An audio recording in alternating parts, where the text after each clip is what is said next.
የሰራ ሰው አይወድቅ ስኬታማ ነው ነብዩ ሰለላሁ ዐለይሂ ወሰለም በሐዲስ ሰናኡል ማዕሩፍ መልካም ስራ መስራት ታቁሙ መሳሪያ መጥፎ ወዳጅ ይጠብቃል መጥፎ ወዳጅ ይጠብቃል አብዱላህ ኢብኑ አባስ ይላሉ ሳሂቡል ማዕሩፍ የመልካም ሰው ባለቤት ላ ያቂው አይወድቅም ወይም ፈይን ወቃ ወጀደ ሙተኪአ ቢወድቅ እንኳን መደገፊያ ያገኛል ስለዚህ የመጀመሪያው ምንድነው በመልካም ቦታ ላይ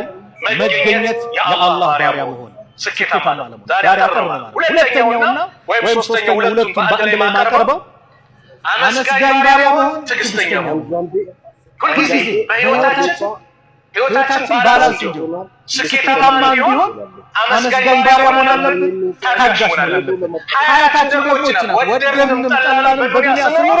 ኢማ ሐዘን ወኢማ ደስታ አይደል ሐዘን ላይ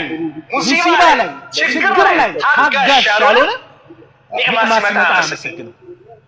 ኒዕማ ሲመጣ አላህን ያላመሰገነ በላ ሙሲባ ችግር ሲመጣ ነው አይታገስም ስለዚህ የመጀመሪያው ምንድነው ማነው ከዚህ ቀጥሎ አላህን በብቸኝነት አምኖ መልካም ስራ ከመስራት ቀጥሎ ህይወታችን ስኬታማ እንዲሆን ደስተኛ እንድንሆን